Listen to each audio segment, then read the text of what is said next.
Hi guys, welcome back to Manifest with Armini. My name is Armini and I'm a law of attraction consultant.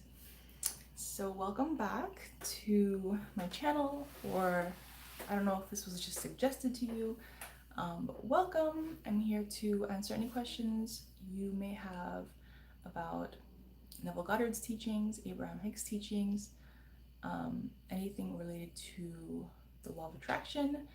Um, so that's about it. If you guys have any um, thing that you specifically want me to address, let me know.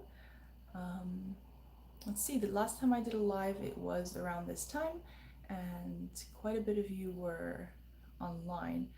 So I'm just gonna let the notifications go out, and some more of you will be here, I'm sure. There are a couple things I wanted to talk about. Hi, welcome back, Shahzad. And So yeah, there's a few things that I wanted to talk about. That's why I'm doing a live again today, like I did a few days ago. One of them is that I talked to Lyndall today. For those of you who don't remember him or don't know him by name, Lyndall is the student of Neville Goddard whose audios I've been posting. Hi, good to see you again too. So yeah, hopefully you're up for listening about Lyndall. Okay, awesome, good. Oh, Lyndall, my favorite. Yeah, that's how I feel too when I think about about him. So yeah, I called him today because I hadn't called him in a while. I wanted to update him on some of the comments you guys have been sending through the uploads of his audios, and I had a really nice talk with him for about 45 minutes, um, and it just it's kind of like a recharge. Some of you might be familiar with this feeling of like when you speak with somebody who's very knowledgeable and experienced in these things and the nature of reality and how we manifest things. It's kind of like I get a charge, like I get my battery gets charged and I have more energy and just I want to keep it going. It's like the light is lit more and I want to keep it going. No, I didn't record it. So it says, so you recorded it? No, I didn't record it, but the last thing we said was I asked him if after these stay-at-home orders are lifted, if he would be interested in doing an in-person interview, and he said that he was open to it, and that I should give him a call after all the restrictions on going out are lifted. So that's something that we can all look forward to. I'll get to meet him in person, and we will, yeah, that is better. So hopefully in a few months, I'll be, and that gives me the time to kind of set up for it because I need to buy a double a double mic. I usually use one for most. I'm not using it now, but hi George. So I'm not using a microphone right now because it's late and actually because I just don't know where I put it. But um, yeah, I need to get a double microphone so I can properly interview him and you guys can hear everything really well. Um, and that's about it. I'm gonna order it and hopefully, um, since things are being delivered kind of slow now, hopefully it'll be here by the time I see him. Okay, I have a question here, so let's see. Akash Roth says, how to believe, let me see, it went away. How to believe that your specific person loves you when they said they don't love you anymore. Well, okay, so that question is on the basis that your your emotions and your beliefs you're allowing to depend on what someone says or what happens, and this because that's the reasoning way to think. That's how most people think. Obviously, if someone's, our reactions, um, and therefore vibration depends on what is said to us or what is said of us, and we don't know what's the truth, and we kind of question at times like this. But in reality, there's one truth that you decide for yourself, and The only question is, are you going to stay loyal to that unseen reality, or are you going to let your emotions be rocked back and forth by what is said to you? Um, the reason that you're worried about a specific person loving you or not is because part of you is afraid that they don't, and part of you is afraid of losing them, and part of you is afraid that there is nobody better than them for you. Um, so if you can accept that the best possible scenario will appear in your life, then you don't have to worry about any of those things.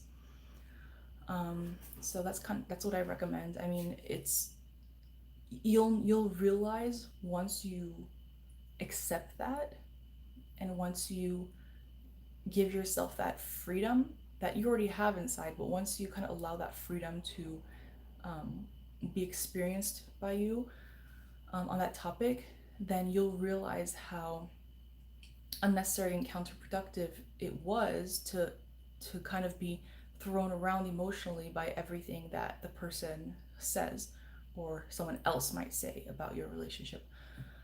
So that's why Florence Scovel says, "My ships come um, over a calm sea." So if when your emotions are thrashing around and you're unsure and you're moved by um, different things that are being said to you, then your sea is not calm, and the things that you want will always come to you through when you are single-minded and calm on that topic and on another topic. So just to focus on um, certainty, the feeling of certainty, and the feeling of certainty means that you're not um, that focused on is it happening or not. Actually, you're not focused at all on is it happening or not, because you know that it already exists for you, and you can just breathe easier knowing that. Oh, hi Jerome. I'm glad you guys are joining in. Um, so I was hoping that would happen because I'm doing it at the same time now around that I did last time. So George is asking, what's up with Neville's breathing technique? How is this actually done? Tried it, but it just makes me lightheaded. Can you do a demonstration in a future video? Yeah, I can do a demonstration in a future video.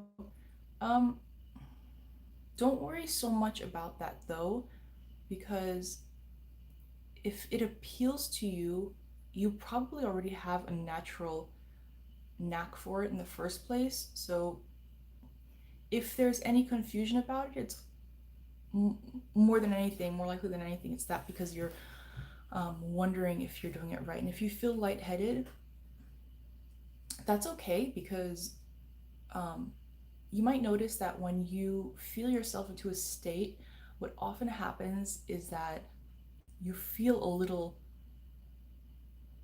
woozy, or you feel like something's shifted. Um, and it's kind of difficult to explain. If any of you have experienced this, then please, let us know in the comments, because this is something that I usually um, do experience. Not every time, but there's often this feeling of movement that I don't know if it's dizzy or maybe lightheadedness, like you're explaining, like you're describing, but it just feels like a physical shift, and um, like your mind is now wrapping itself around something new. So all of Neville's techniques are very simple, um, and they tend to be overcomplicated. So don't worry about um, getting it right, doing it long enough. Those things do not make a difference at all. If you felt lightheaded in a neutral way, then that's okay. You could try it again if you'd like. If you felt lightheaded in a not so great way, then I would not do it that same way again. I'd give it some time, or maybe ask yourself, did you feel like you were forcing it or not? If what you're saying is similar to what I have experienced, then it's not a bad thing, and it's not a unpleasant thing. It's just an unusual feeling that you don't really get with um, except for when you're doing this. So let's see. Jerome asks, I feel like I achieved the feeling last night, Armine, but it was because I didn't give myself any conditions. Kind of was just choosing to be in the moment. Yes. And that there's a large amount of freedom tied to that. Um, when you let go of the conditions, not if you don't mind, if you can answer in the comments, um, Jerome, was it like a when you say you didn't give yourself any conditions, do you mean that you weren't focused on the details?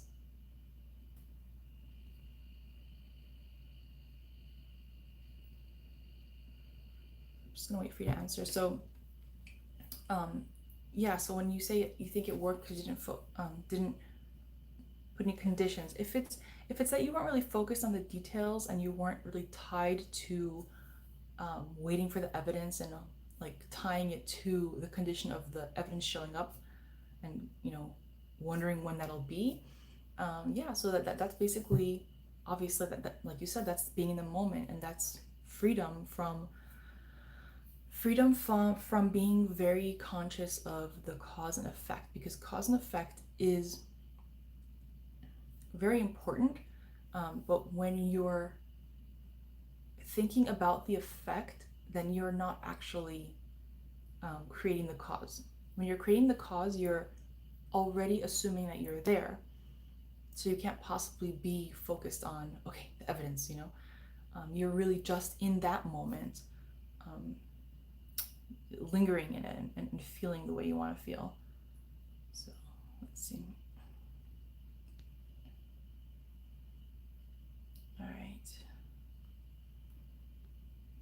Gosh, you're welcome. I'm beginning to see a lot of this is a process, yeah, or a journey for yourself, definitely. So when people get into law of attraction or Neville Goddard's teachings or Abraham's teachings, um, sometimes you get into it because there's one question that you really want, resolved in your life. And I'm sorry, the thing with that is you can't answer one question without really shifting a lot of things in your experience about you, as within, so without. Um, and you can't just change one little thing about you to get that one result. It's really more about a lot of things shifting around, because you're molding energy. When you mold energy, there is no boundaries. There's even no boundary from topic to topic, from subject to subject in your life. It tends to flow into each other. And you can choose to allow that to happen in a positive way, or if you want to allow that to happen in a way it's not so positive. And we have the advantage of choosing to let the happiness and confidence in one area of our life to flow easily to other areas in our life that we think are stuck. But really, only all it takes is applying that state into the other topic. Let's see. Um, I see some interesting questions. Good. Okay, let's see. Hi, JD. Hi from Italy. Hi from California. How to manifest twins natural birth at the age of 41. So, um, a lot of this is gonna have to do with being honest with yourself as to why you want twins. I'm going to assume, which may or may not be true, but my mind first goes to, because you said you're 41 and you want to manifest twins. I'm thinking that you want to do that because you feel like you want to have twins now without having to get pregnant again, without having to worry about getting pregnant again, rather. So if you can take all the things that you're trying to, sorry, I'm like scratching my eye. If you could take away all the things, well, take in your mind the things that you're trying to avoid by trying to manifest this. You're trying to avoid having to be pregnant twice. Maybe you're trying to avoid maybe not being able to get pregnant the second time. You're trying to avoid, I don't know, whatever, fill in the blank. And replace that with what you're preferring. So I prefer to have this many children um, at this age. I prefer to um, be pregnant once and feel the joy of two children being born at the same time. So if you're doing this just to avoid certain things and you're really not allowing yourself to focus on the appreciation of um, the good that you want to experience through that happening, it's going to be more of a struggle. But if you can honestly just like lay back, relax, and enjoy um, lingering in the feeling of the birth of your twins, and feel it natural. That's it. If you can get that to feel natural to you, which you can, then really that's all it takes. All right, let's see. Well, yeah, I love Lendl JD. Yep, I love how Neville taught us not to be plugged into the bad news reality.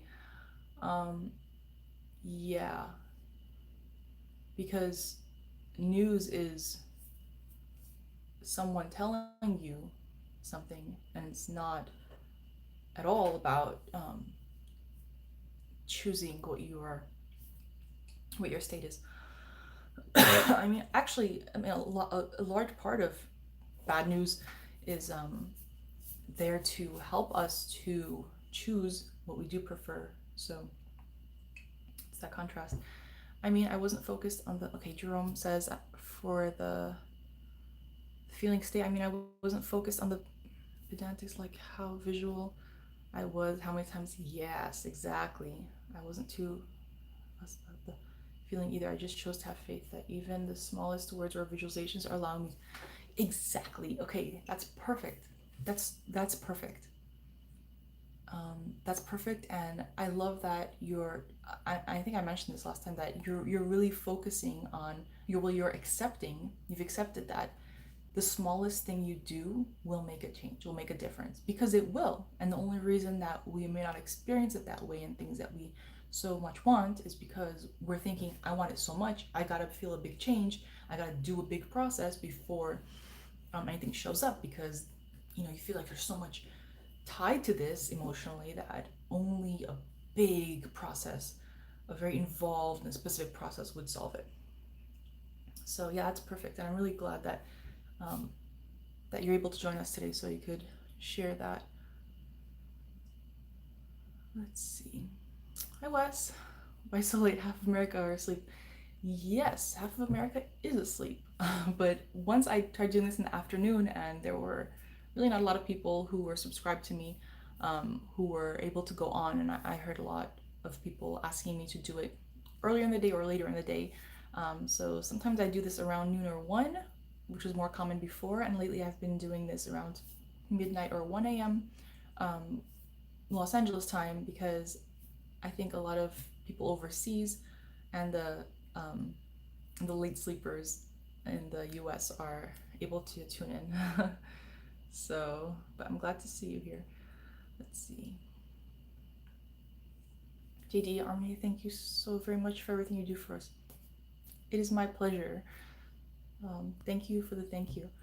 Let's see, asking yourself what your attitude is has also opened my perception. Do you have a happy attitude, a euphoric attitude, a faithful attitude? Or are you simply waiting for something to change for you?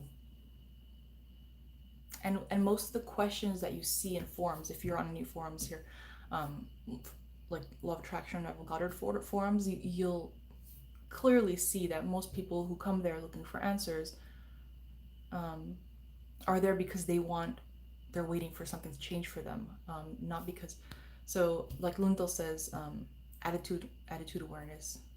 So always be aware of your attitude, and because your attitude is setting you up for what you're attracting. Okay, let's see. Infinity, hi. Good to see you again. When you started coaching, did you do imaginal exercises? I'm having a hard time getting over my own invention of perfectionism judgment. Do you have any tips what I could imagine? Yeah. Are you starting coaching right now? Is that why you're asking that question? Is it specifically for coaching or just like in general for starting something? But until you answer that, let me start answering that one. When you started coaching, did you do imaginal exercises? I did imaginal exercises because we're all doing imaginal exercises. I mean, I did some, obviously some of them I was doing deliberately because, I knew this stuff a while before I started coaching. That's why I started coaching. But um, I you're always doing imaginal exercises. And I think it's really, really great to acknowledge that the exercise isn't something that's only being done when you're doing it deliberately or consciously, because it's just being done all day long. And just tapping into the fact that you are doing it all day long and being more aware, like we were just talking about, of what you're doing in your mind. That's that's what the exercise itself is, and you can do that any time of day. Um, 1 second. Sorry, my little stand is shaking here. So imaginal exercises to imagine the end where you had grateful, appreciative, paying clients or something. Okay, so let me go back to the rest of that question.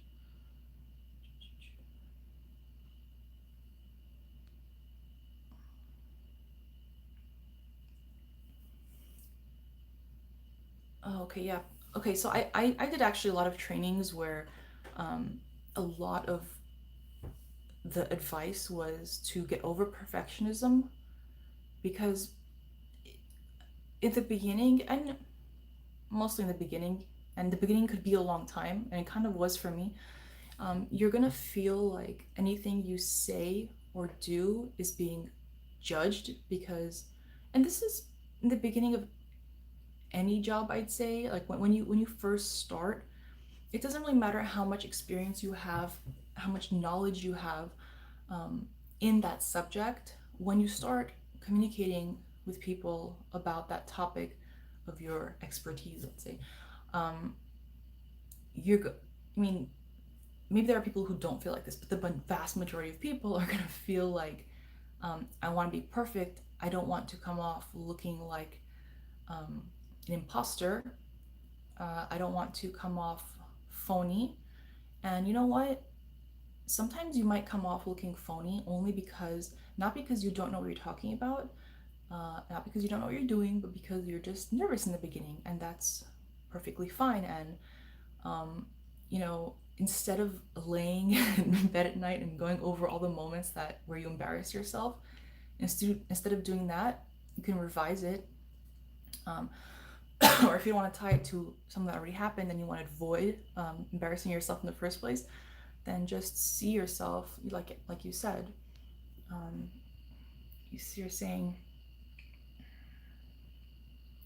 imaginal exercises to end, yeah, where you had grateful, appreciative, paying clients. That's exactly what I did. And I only work with people who are really happy to work with me, and I really like working with them.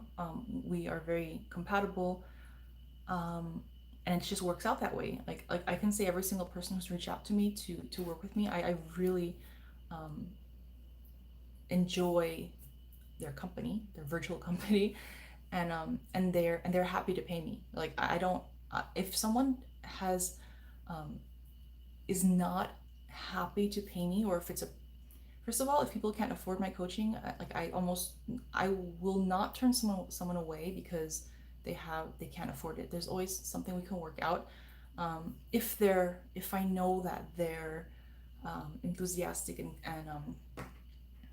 and really committed to just shifting their state. But if they're not happy to pay me and they're looking for a bargain, then that's just not somebody that I think should be working with me because they're not really excited about working with me. When they want to work with me and they're happy to pay me, that every time they it's just a better experience because they value the experience more. Not because so much it's me, but the chemistry and the overall, the results, that they're excited about it. And those are always where more results happen anyway. So yeah, um I did just ease into the feeling. And it didn't happen fast because I was resisting it. I was resisting that because I had a lot of associations with asking for money, with charging people, with looking for clients, sales, and it was really when I stopped looking for clients and just kind of went with my feeling on things that I actually started being a professional, I could say. All right. Sorry, every time I touch this screen to scroll, my entire thing moves. So let's see. Thanks, guys, for waiting while I scroll through your questions. Let's see.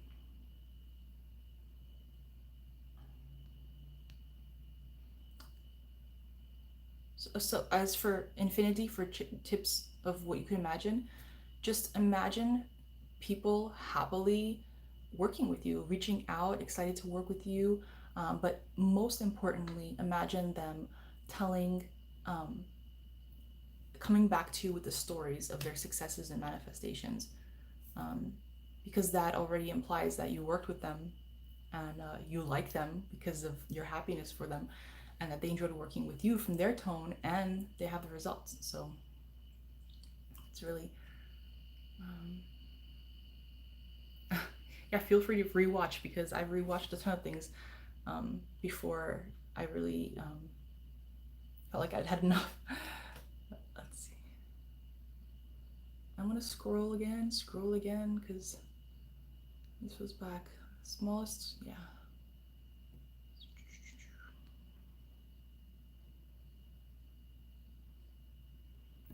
Hey, Tony. Seek ye first the kingdom of heaven, and all else will be added unto you. Yes. Like Lyndall said today, just do the thing. Do the thing. Feel yourself into it. That is all. Feel yourself into it and don't worry about the details. They will be perfect. You're welcome, you're welcome, you're welcome. You're welcome, JT. You're welcome, Jerome. Glad to hear that. Thank you very much. Those looking for SPs. Jerome says those looking for SPs and so on realize that your end goal SP would most likely want you to feel that you have them because ideally they love you. Exactly, exactly. When you end up with the person, or when you're in that relationship, do you want to feel, do you want the person you're in a relationship with to experience you as a partner, as someone who is insecure about whether or not they want you? And this is really important because you can manifest the relationship, but once you're in the relationship, this is an ongoing thing. Whatever you make a habit of expecting from the other person, and I don't mean like demands, I mean like whatever you see this person as is what you're going to keep getting. So if you're always worried about what they're saying and how they feel about you, more importantly than what they're saying, so what they're saying is only a reflection of what's inside you. But if you're expecting to be treated a certain way, if you're feeling not secure about how they feel about you, then they're not going to want to be in that relationship, in that kind of relationship in the first place. And even if they're in the relationship with you, why put them through that if you love them? Like, why not give them the gift of security so that they can be just, your partner and someone you enjoy life with, enjoy sharing your lives with each other, as opposed to depending on each other for security that you can have already, which will make your relationship even stronger. And I say that from, I mean, no one's perfect, but I know this obviously through relationships, and I know how it's like to be on both sides of security.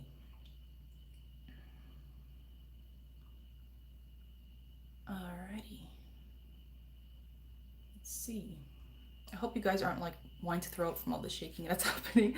I have this like little tripod here, and it's because I'm in front of a table and it's not quite as sturdy as my tall one.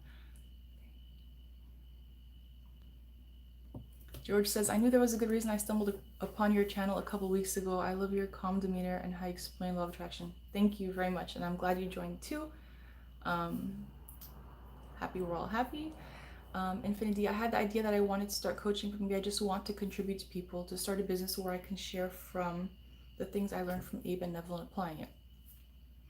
So, yes, sometimes that's in the form of coaching and sometimes that's not. I mean, there are many ways that you can share this with people.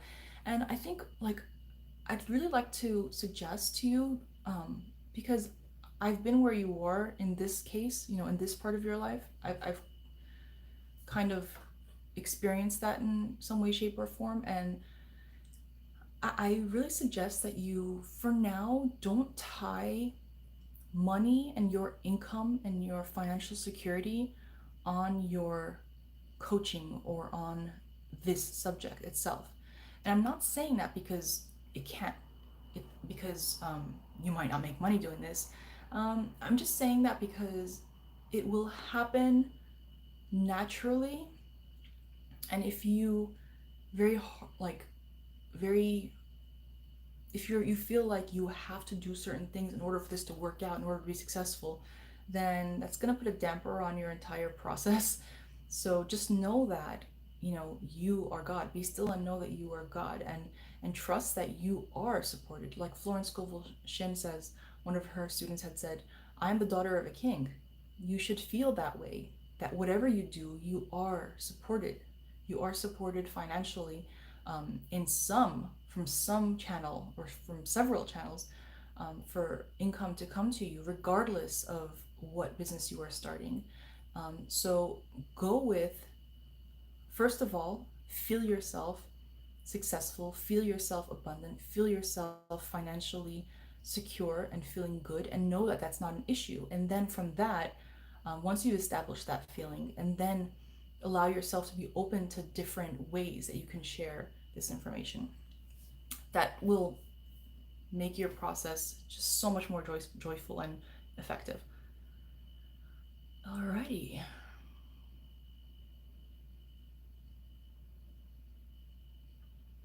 Infinity, thank you. Infinity says, thank you so much. There are so many gems in what you've shared. I'm going to rewatch a few times. Yeah, definitely rewatch all the times you want. I've rewatched stuff tons of times before. Um, like I said, I felt like I had enough of it to, you know, just let it be part of me. Thanks, JD. David says, true. JD, sometimes all it takes is a second of me thinking something and it happens. And that's really what you want um, to recreate, because those things that happen in a second, it's because you were light about it and didn't really put much weight on it. You didn't think so much depends on this, it didn't feel heavy. And again, that's like something Lyndall was saying, that be able to be light and have humor about things, because if God said, why, that I am with you, I'm always with you, I will never leave you, that's exactly what Lyndall was saying. Then why are you worried? How does that leave any space for you to worry that your wish cannot be fulfilled? So it really does, there's no time factor. Like Neville said, the amount of time it takes for you to receive your wish in this externalized world is your feeling of naturalness about it. What else Linda told you? I'll get into that soon, because it's an open-ended question, and I can talk about that after I answer some of these specific ones. Let's see. Have any of you checked out Rev Ike? Definitely. Reverend Ike is like a great resource. Obviously, he knew a lot about mindset. He knew a lot about your I am, and your I am is pretty much everything. And I'm writing a book right now called Self Image is Everything. So it's basically about I am. It's basically Neville's teachings on I am, and um, how to simplify the manifesting process through being aware of, being mindful of, and smoothly switching your self concept. Because that's what Reverend Ike teaches. See yourself as that which you wish to be, see yourself as wealthy. And he says, money is a classy lady. So never speak, not only is money a lady, money is a classy lady. So never speak of money in a way to put it down. Never say filthy lucre, never say, dirty money, never put it down, never say you don't have it, because a classy lady will walk away when she's spoken to that way. So lots of stuff there. And I don't know if you've seen, Jerome, I don't know if you've seen the YouTube videos about Reverend Ike talking about Neville Goddard, um, and that he was his teacher. Well, he was a student of Neville's work. So let's see. And other times, years and years, and nothing happens because you're in the state of not experiencing that thing as a natural part of your life. And the feeling of naturalness is the only difference it takes. And what seems like mountains that you'd have to climb over as obstacles for something that you want, the mountains are an illusion, and those mountains melt away once you feel something natural to you. They will not appear anymore, and you will not have to climb anything. Yep. JD says, I love Reverend Ike. Yep.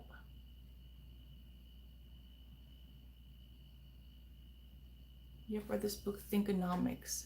I have not read that book, but sounds interesting. He's funny, right?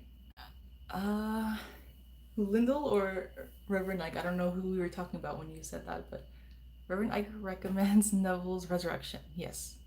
Yeah, he does. I actually it took me a little bit of time to get through Resurrection because maybe it wasn't as easy to read for me for some reason as all of Neville's other books, but yeah, it is heavily on scripture. Let's see. The way he goes about money is optimistic. Yeah, and a lot of people judged him for that, especially since he was a reverend. But the community really needed that. They needed him to go extreme in the other direction because the people who he was speaking to, and it's just so many people, it's still now too.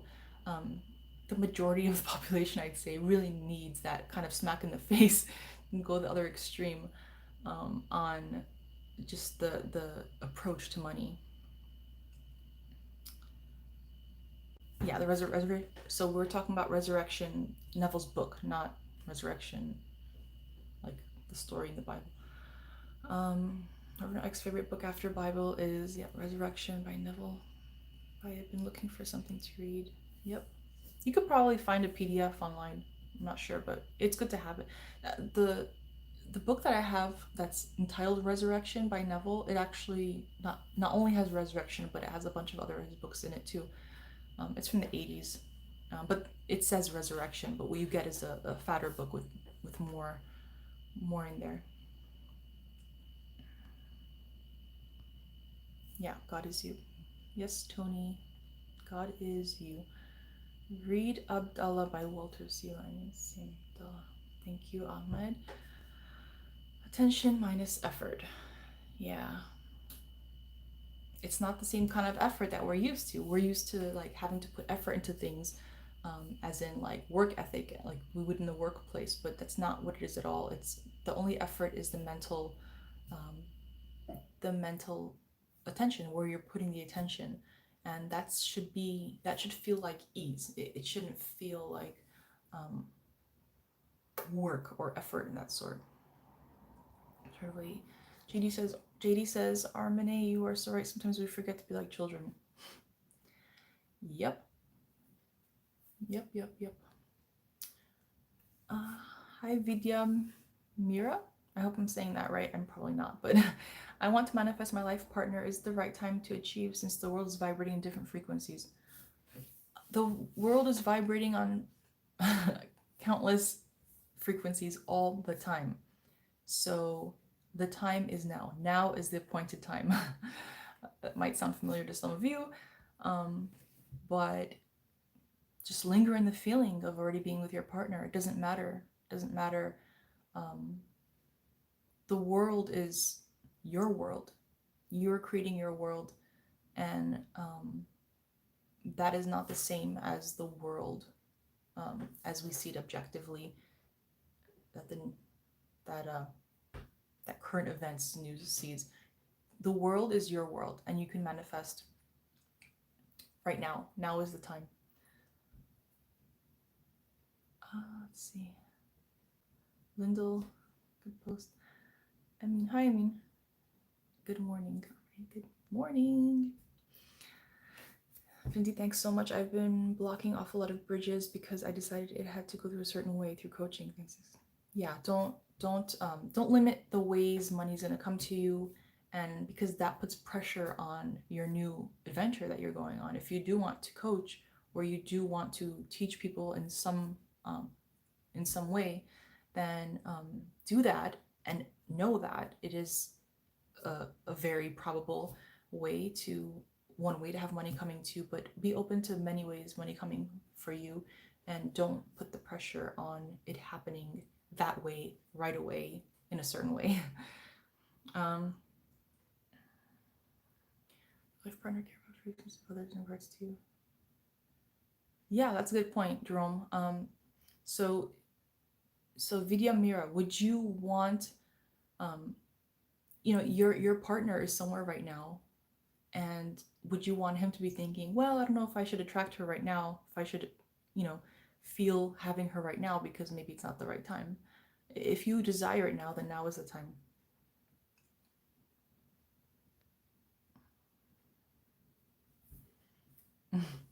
JD says, Infinity, I will imagine you doing a collaboration with our dearest Armani. Sure. I'm open to it. I actually haven't seen him talk about Neville too much. I'll check that out too. For Reverend Ike, yeah, he doesn't talk about it a lot, but there is at least one specific video where he talks about his teacher Neville. He mentions it. So George says, I'm trying to get the 12 disciples in check right now. I'm still working on Simon. Yeah, and don't even see it as working on Simon. It's really keep it playful, yeah, and see it as play, not so much work, because that's when you can really shift your state on that particular emotion or expectation, or even just state, as Neville would say. You're welcome, Infinity. Ike is very funny. Lindell too. Yes, you saw. Hi, Chaitanya Patil. Let's see. It says, you saw you in movies. I'm thinking there's a typo in there. I'm not sure which word it is though. So, let's see. It feels, if you want to just re-comment that. So I just want to make sure I know what you were saying. It says, you saw you in movies, or I saw you in movies, or I'm not sure, but let me know, please. JD says it feels so good to be in the presence of so many like-minded people. It does, doesn't it? I feel good to be around you guys too. Thank you for being here, because I feel like a group of this size is more conducive maybe to just practical application of these things, because I don't know how many of you are on Love Attraction forums or Neville forums or Facebook groups, but it can get overwhelming for me even. I don't go on too much, but I mean, I log in once a day to like some platforms, but it really gets overwhelming because of the amount of people there are. And it's just, when there's a lot of people, there's a lot of different energy, and of course I'm going to attract whatever I'm aligned with that moment. But I like a smaller group because we can talk to each other more intimately. Let's see. Okay, Emin says, when changing inner talk, how long could it take for change to begin? And is change this easy? Instantly. It begins instantly. As soon as you change your inner talk, well, first of all, you start changing your inner talk instantly. Don't worry about completely changing the inner talk, because that's just something that, like, we're talking about perfection in that sense, and there's no need to be perfect, because as long as you shift your state, that means that you are already, it happens thought by thought. The inner, which words did you use? A moment, hold on, let me see. Your inner talk. So your inner talk or inner conversations, you're going to change it by from moment to moment. Like you might remember once or twice today, you might notice once or twice today in moments where you notice that your talk is not aligned with what your desire is, so you switch it. And it happens gradually, but it's up to you how deeply you're going to let that inner talk take a practical effect. Because if you accept that it will take immediate effect, then it will, because that's actually the nature of how it happens.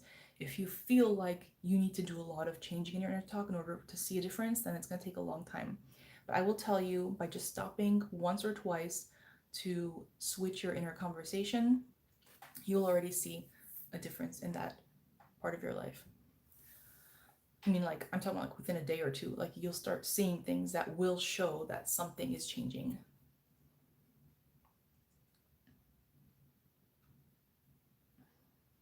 JD's saying, I love what you just said. Now is the time. I waited too long to make my dreams come true because of others, timing, end of the world, etc. Yeah, now is the only time there is, and so many things that we were waiting for the right time for, or feel like we're not ready for, and that goes back to the perfectionism, like Infinity, who wants to do the coaching or the teaching of these these topics. If you wait for perfection, then you'll never do it, or it's actually misleading because things are never perfect in the first place. And what I think you want is to appear professional, to know what you're doing. And those things are all part of your self concept. So if you see yourself as someone who people see as professional, as knowledgeable, then that is what you'll attract. You don't need to be perfect. People don't even relate to perfect. So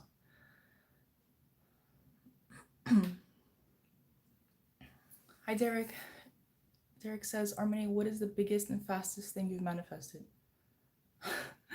um, as you would guess, biggest and fastest were not the same things, because especially with what I would say was my biggest manifestation, or deliberate manifestation, um, it happened pretty fast, but not as fast as something that seemed small and insignificant, obviously, has taken.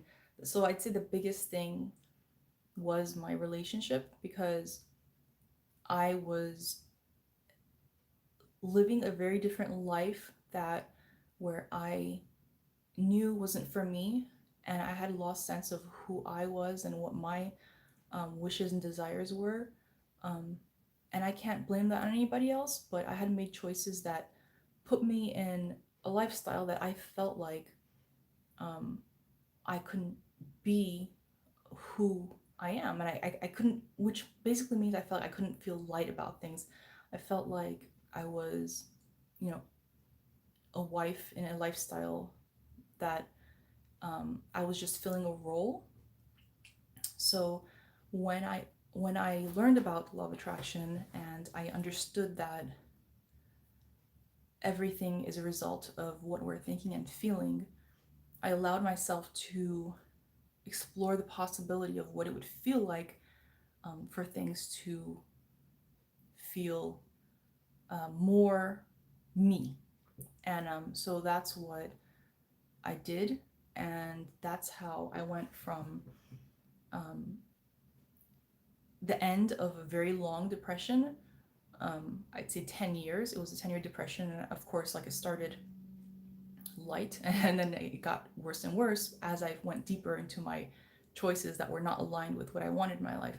So what happened was I had the pretty much rock bottom, and then from that I let go and I allowed myself to just feel into states that I preferred.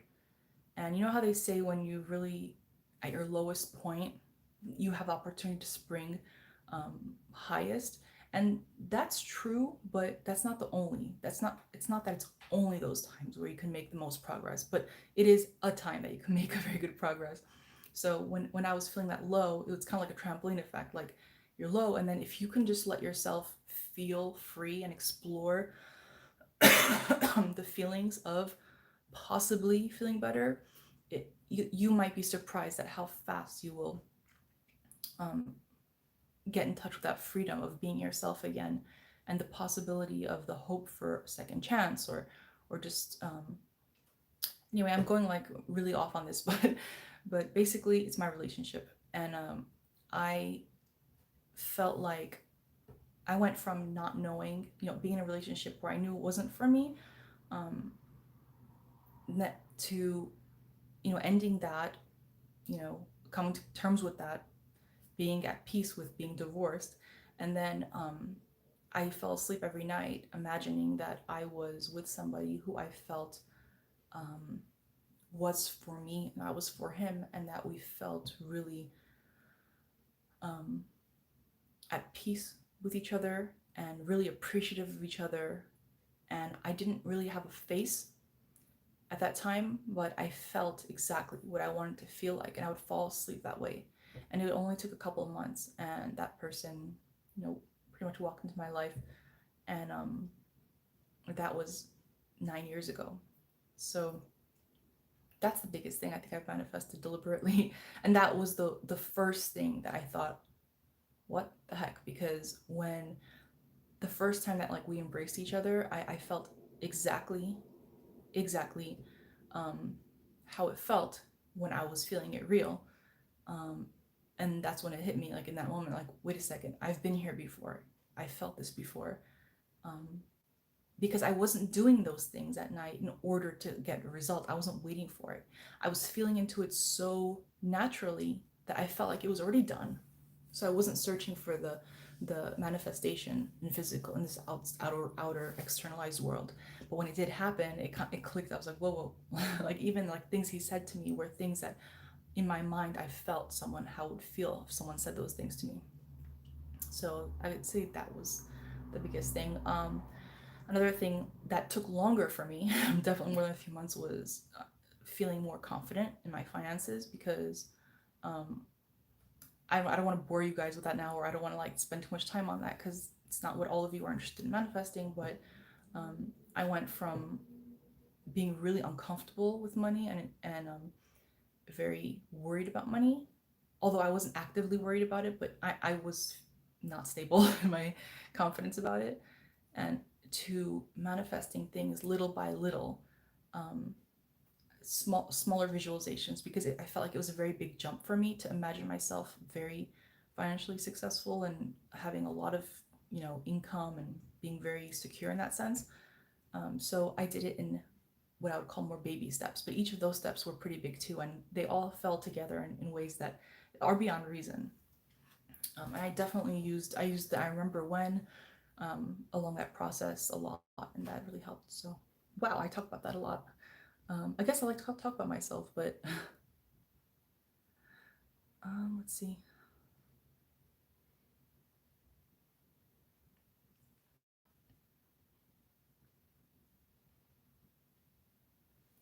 So Derek, if you're still here, what the fastest thing I've manifested? Just I've manifested a lot of things very fast, and so have you guys. You just don't realize it because you didn't realize you were manifesting. Let's see. Oh my gosh, there's so many questions that I have missed because I told that long story. I learned about Neville through Great. I didn't understand the 12 disciples thing. Um, each of the disciples is actually a state, or you might describe it as an emotion, but Neville calls them states.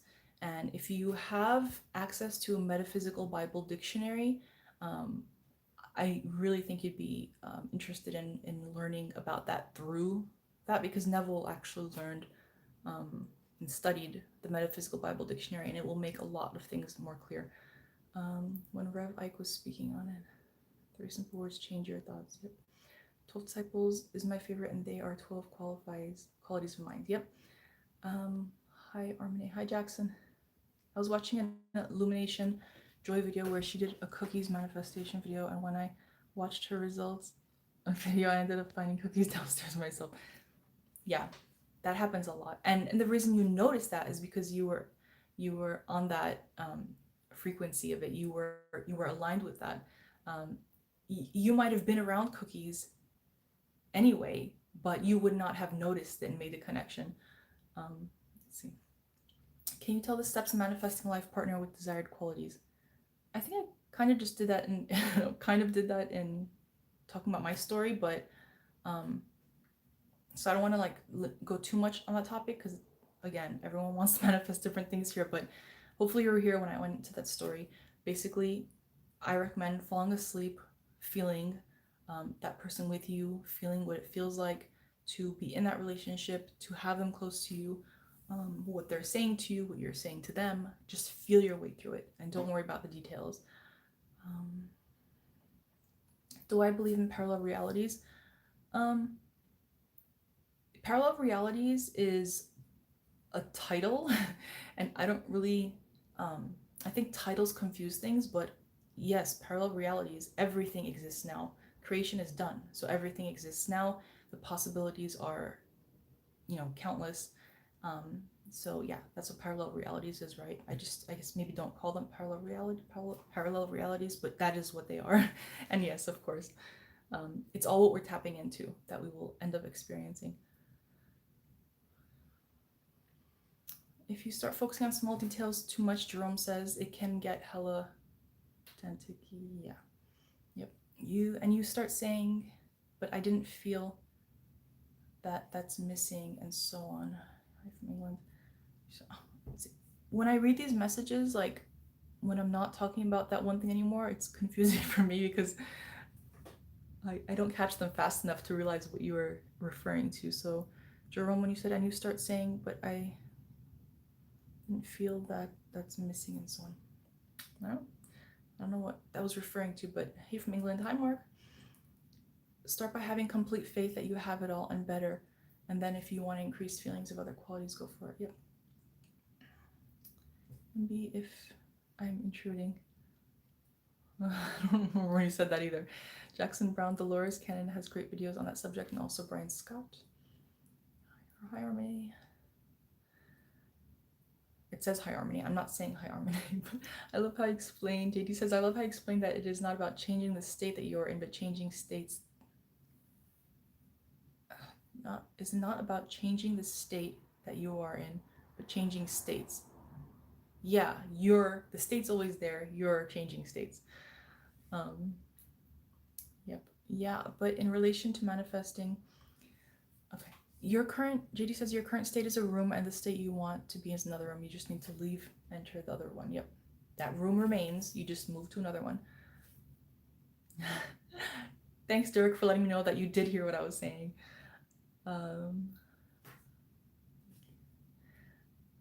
JD says, I was also behind the wrong person. Once I started going to sleep thinking next to me was my husband and played with my ring finger. Yeah. Yep. William Marino. Wes says, Metaphysical Bible Dictionary, by what author? I would like to get one. Okay, so the Metaphysical Bible Dictionary, Wes, I hope you're still here. Metaphysical Bible Dictionary is by Unity. So I bought mine on eBay. I bought an old copy from the 40s, I think, but it's just called Metaphysical Bible Dictionary by Unity. So definitely get one. It ties a lot of the pieces together and it makes sense because you see where Neville got a lot of his information. A lot of it is intuitive, but it helps. Nice, JD. And acted as if I was in a happy marriage in less than a year I married. Yeah. So it's by Charles Fillmore from Unity. Yep.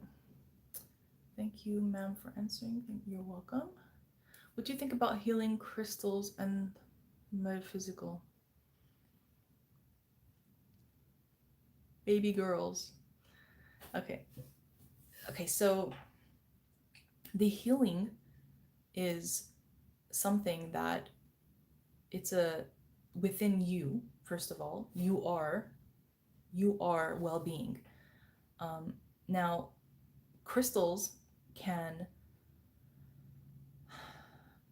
be on a certain, this is like, I don't want to explain this in a complicated way because it shouldn't be complicated, but when it comes down to it, crystals have nothing on you. Like your energy, your vibration, the mental transmuting you're doing, the the mental alchemy, the molding of energy, that is all done by you.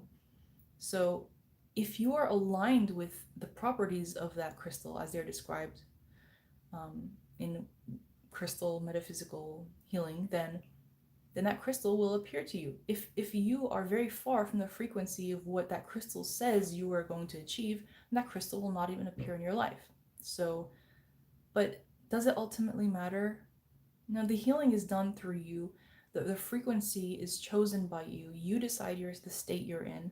You decide the feeling. You decide your I am well, I'm healthy, I am, fill in the blank. Whatever you are preferring to be experiencing, just affirm it. And I don't mean just repeat it and repeat it.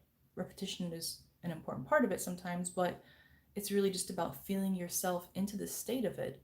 And a lot of times people really rely on crystals, and I'm not really in agreement with that, because it's all just like a religious relic. If you hold on to something believing that this will heal you, then it will. But do you want to let that be your God, or do you want to know that you are God? But that was a good question. And I have a couple videos about that. So David, Neville Goddard, and Abdullah, I don't know if you were answering someone else's question or if you were asking something about that. Baby girls, do they actually work, or is it really our imagination belief that it... Yeah, crystals carry vibration, but so does everything else. But they're beautiful, so I have some, and people are, drawn to them. And so, let's see.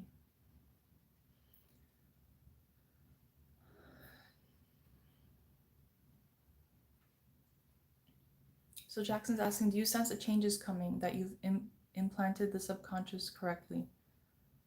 I don't know when you said this, like while I was talking, but I'm just gonna answer in general. Do you sense a change is coming, that you've planted the subconscious correctly? Sometimes it's more obvious than other times. Sometimes we don't realize that we've planted the seed because we feel like it should take more.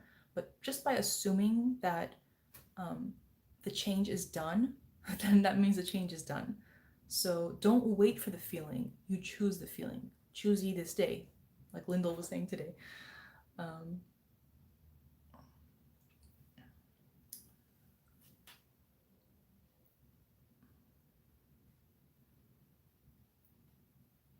I'd say you can use, Jerome says, I'd say you can use crystal ankhs and so on to remind you of how protected or healed you were. Yeah, you can use those as reminders if for you personally means something, but don't make anything outside of you your God, or that anything that has, because that, like Neville says, those little, you know, figurines that are sculpted of, religious figures, and you hold on to it for good luck. Just know that good luck is not chance. It's not like a lucky rabbit's foot, or even if it's a religious figure, don't treat it as like a lucky rabbit's foot.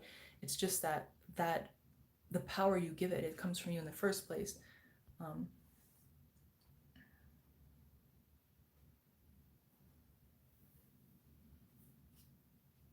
JD saying to Jerome, once I let go and said, if he is the one, it will be, but if he is not the right one, if he's not the right one, will come, and all I want is a happy marriage. Started using the method without putting a face to my husband, simply feeling happily married. Yeah, that's exactly what I do in my coaching sessions. Just you don't have to let go of the person, but you have to be open. Even if you want it still to be that person, you have to open your heart to the situation itself that you want.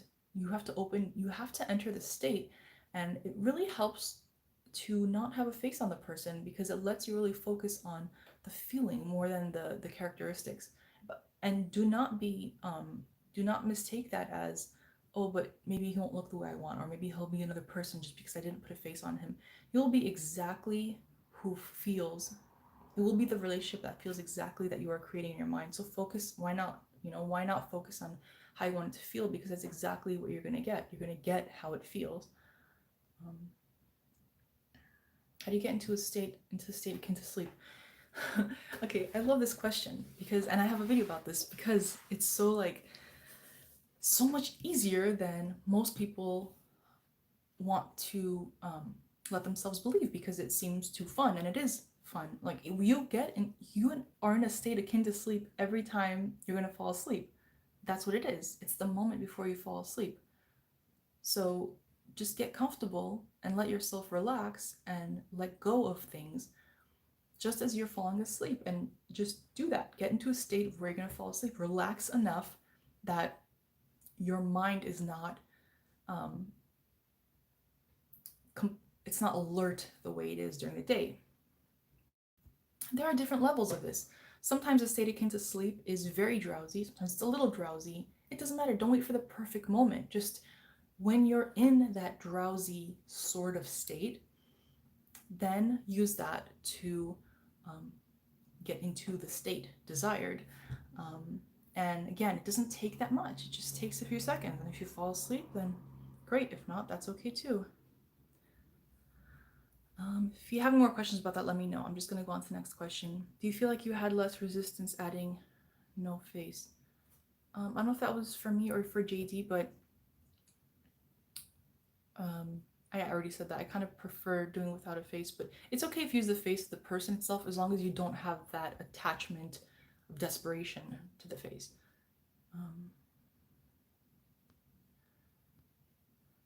Hi, Dennis.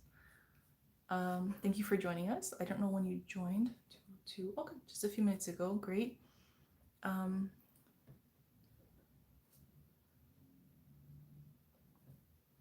Jerome saying, when you say Linda was saying today, what are you referring to? I feel as if I've missed something. Okay. I talked to Lyndall today on the phone, and it's just that like that's kind of why I feel so pumped up, to do a live tonight, because I feel like my battery's charged, talking to Lyndall. Kind of like how you feel after listening to a Neville, listening to like a Neville video on YouTube or reading a book of his. So I talked to Lyndall today, and I feel charged. I have like almost everything we're talking about. I have a reference to like what he was saying. So that's what I was talking about. I didn't realize that you came in probably after that, after I said that.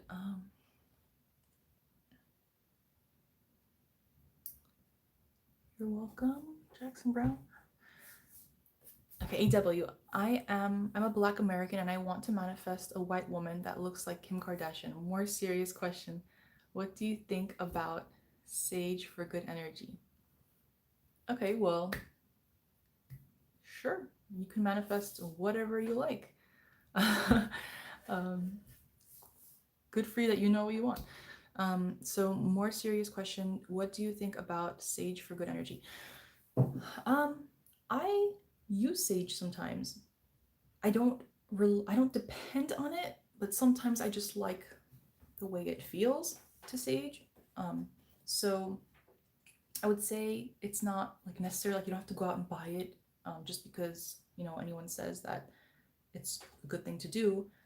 So it's not necessary, but if you enjoy the process and it brings you peace and you really understand and accept that it's changing the energy in the room, then do it and enjoy it, just as much as lighting a candle that smells the way that you like the smell of it. I don't put like that much of my, like I don't make it that much of a ritual where I'm like, okay, I need it because the space needs to be cleared and it's heavy and I need to do this. I just feel like if I want my space to feel lighter and I happen to have the sage on hand, then I just do it and I enjoy the process. I don't worry about, is it gonna work? Is it working? I don't like chant too much stuff. I'll have the good intentions and everything. As I'm going through the space, I imagine, what I want to be happening in that space. So yeah, that's how I feel about sage. Dennis says my mind's eye chakra is on fire. George says the Christ in you is all you need. Don't make crystals. Yeah, you're God. Yep. AW, I feel a lot of spiritual items we have are extensions of parts of ourselves. Yeah, and if I'm not opposed to any of those things, it's just use it knowing that you're doing it for the joy of it, and the ritual, the only ritual is your changing your state. That's all the ritual. That's any point of any ritual, and you can do that with or without physical tradition. It's up to you. You're welcome. You're welcome. Thank you. Looking forward for your interview with Lyndall. Yeah. Also for those of you who weren't um, on with us yet, Lyndall did say that he is willing to do an in-person interview with me after this, like, yeah, after we can all leave our houses and talk to other people in person. So yes, after, I'm thinking in a couple months, I'll be able to go, and I'm going to order like a double mic so you can hear us really well, and I will go and interview him. So I'm looking forward to meeting him in person, and just know that that's coming. I have many friends. Dennis says, I have many friends I have put in my mind's eye, and they have become individuals in the state they want. I have been practicing this now for the past 4 years. Yep. And Dennis, can you tell us, was it hard? And what did it really take from you to do that?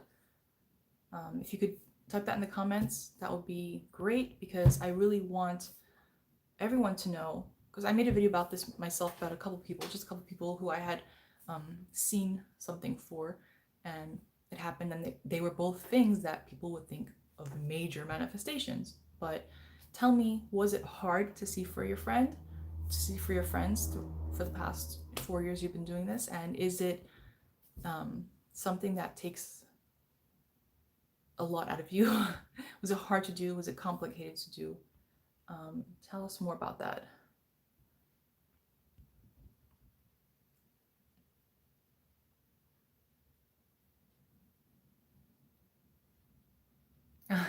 Thanks, JD. Listening to me makes you feel charged. Okay, that's great. Then I'm doing something right by doing a live. Lyndall is a G, to be honest. Yeah, he's so funny. Yes, definitely, he is. He is a G. Um, yeah, he's funny because he actually, honestly, when we're talking to each other, I laugh so much more than he does, but I think he doesn't laugh that much because I'm just laughing too much, and it's like I have a hard time taking myself seriously. But um, he laughs, and he's kind of like light, and the way he talks is very, like, wise. He has wise things to share, although he probably wouldn't put it that way. But yeah, he is. I mean, he's no stranger to the life before Neville's teachings either. He has his experiences for sure. Neville and Lyndall charge me too. Yep. Bye, Vidya, Mira. Does diffusing? Oh no, wait. I don't know who we're saying bye to. I don't know who left, but okay. Does diffusing essential oils impact the environment and change the frequency around us? Okay, so if you are not aligned with the vibration, if you are on a very different frequency, then you will not find yourself in the environment of that frequency, if that makes sense. So I use essential oils in a diffuser, but it's usually when, like, for example, I'll use lavender if I feel like anxious a little bit, or just to calm to sleep. I don't use it often, but I enjoy having the option of smelling that, because I enjoy the smell, and I know that it has a soothing effect on me. And I'm sure part of that is because I've been told that it has a soothing effect. But I use them. It never occurs to me to use them when I'm very stressed. If I have a moment where I'm like really anxious about something, I'm worried, I'm focused on the problem, it doesn't even occur to me to use essential oil in my diffuser. So that's kind of what I just want to point out, that you have to be sort of aligned with something in order for it to come into your experience, and that's true for everything. And like we said about crystals and essential oils as well, because all those things are vibration. Essential oils are basically, the scent of it is a vibration that we pick up through our sense of smell. A color also matches, they're on different frequencies, and we pick that up and translate it through our sense sight, right? Food, taste, right? Sounds, the vibrations, well, sound vibration through our ears. So, um, yeah, if it occurs to you use an essential oil, it can help, but it's because you're already close to that frequency. If you're far from that frequency in the first place, then you won't be able to find the drops, or it won't even occur to you to use it in that moment. JD says, I believe crystals, plants, nature all have good energy, but I also don't believe anything out of me has the power. I give it the power. You align with it. You allow its power through yours. I have manifest my life. Dennis says, I have manifest my life. I think that you are not the mistake, that you're alive. I just want to know that I'm not alone. I'm a student of Goddard. Belief is the key. Yes, thank you. Thank you for sharing that with us. JD says, I have a hard time not focusing so much on negativity, especially injustice, animal cruelty, etc. around me. Yeah. So what I'm going to say on that is that affirm that you do not have a hard time, which would be affirming that you are very capable of focusing on that which you do prefer. And I would use that as an affirmation, as an I am affirmation. Get into that state. Get into the state of, I am capable of focusing on what I prefer. I am capable of focusing on what I prefer. I am focusing on more and more on what I prefer. Feel your way through those. Use words that are natural to you. And you will find that, I want to say slowly but surely, but actually pretty quickly, quicker than you think, those things will not move you as much. And this is important because if you are moved by something, then the evidence of it will keep showing up in your physical experience. And so it is that important. I mean, hey, the game of life, nothing serious is going on here, right? Like Abraham says. But if you want to be experiencing the opposite of those things, then you want to be allowing yourself to release the responsibility of feeling like you need to focus on those things in order to obliterate it, which you can't, because that's not the way things work. By focusing on its opposite is what you will start to experience more and more in your life.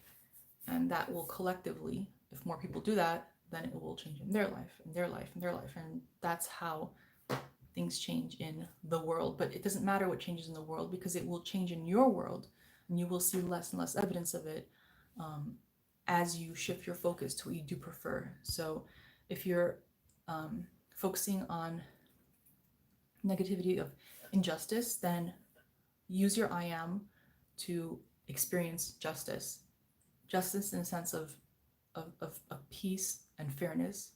Okay. And if you understand the law, you'll know that, well, there's really no such thing as injustice, because we are all attracting what we're thinking about, right? What state we're occupying. So try to focus on that, and don't fight it within yourself. Just know that there is power in that. Animal cruelty. So see yourself, in your mind's eye, see examples of animals being treated really well, of organizations and people coming up and who are really taking care of the animals, because that's what you want. Dennis says, believe. In the scripture, faith is the substance of things hoped for yet not seen. Says, yep.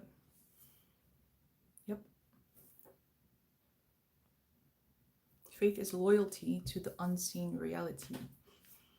How I cope, JD says, how I cope with it is simply doing my best in life and trying to do good and treat people. Yeah, but you're putting the weight on yourself. So JD says, how I cope with the animal cruelty and injustice is simply doing my best in my life and trying to do good to treat people, animals, nature with respect. Of course, you are doing your part, but know that the weight of that, does not have to all be on you, because that does not have to be a weight in the first place. Do it as you enjoy it. Do it because you enjoy doing it. I'm sure that's what you're doing. But don't see it as, I'm going to do as much of it as possible because others aren't doing it.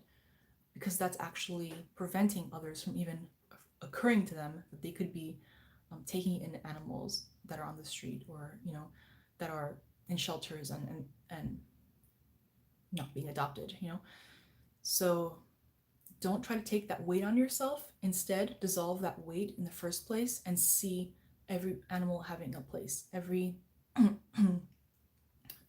See people's lives, the quality of their lives being improved by caring for animals and having that joy in your life. So Infinity is saying, something Bashar said just popped into my head. You don't change the world, you change, and then you change worlds. Yeah, you are the world, so you change, and then you change worlds. Yeah, I love the way Bashar puts, simply, just by switching some words, everything makes more sense. Okay, so Jerome's saying, so what do you specifically do when you feel stress or anxiety, Harmony? Okay. What do I do? I guess it depends on where it's coming from. If I'm really feeling it in the moment, just like any feeling,